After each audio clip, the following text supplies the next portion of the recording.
In this video, I'm going to be explaining what Fridrich is to beginners who hear the words like Fridrich and advanced and they don't really know what it means, and they want to learn how to do it and stuff. So this is just an introduction video. It's not a tutorial.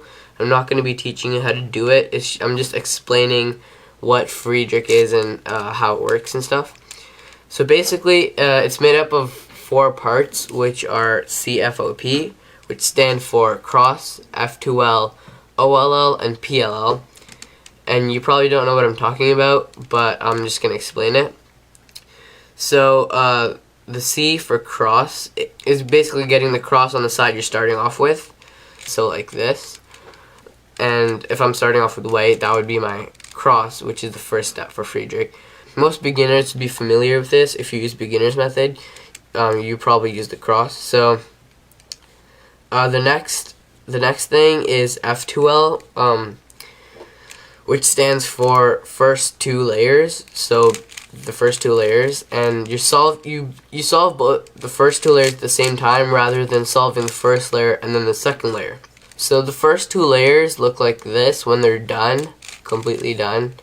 Usually in beginner's method, you solve the corners, so you have your first layer done, and then you solve the second layer with the edges separately. But F2L is basically solving both the first layers at the same time, which will significantly cut your time down.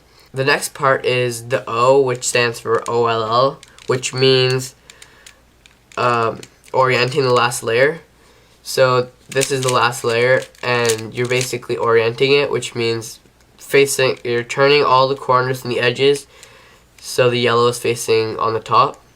So you have to so there's like two look OLL, and there's like 1 look, and there's 3 look, 4 look, all that stuff. Basically that was OLL. It's getting the whole yellow side, which is orienting it.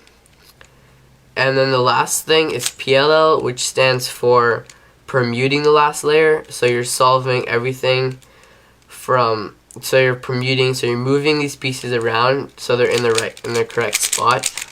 And then you have to learn algorithms for PLL and OLL, and there's even some algorithms for F2L, but most of it's intuitive. And then that was PLL. That was a 2-look PLL because I did 2 algorithms. So that was permuting the last layer, and now the cube is solved. And if you use the beginner's method, you probably notice that solve was significantly faster because that was advanced method called Fridrich method. So yeah, so that's basically it. That's basically what Fridrich is, and there's more stuff, like there's advanced cross, and then there's a lot of algorithms and different ways you can insert, and then there's like OLL skips, and you can force an OLL skip, and there's all that stuff. But that was just a basic video. If you don't know what Fridrich is and you've been hearing it, and like you want to learn how to do it faster, you want to learn how to solve your cube faster and stuff like that. So I hope this video helped you, and now you kind of know what to do and you know what everything means. So yeah, that's basically it. Thank you for watching, and if you have any questions, you can leave it down in the comment section.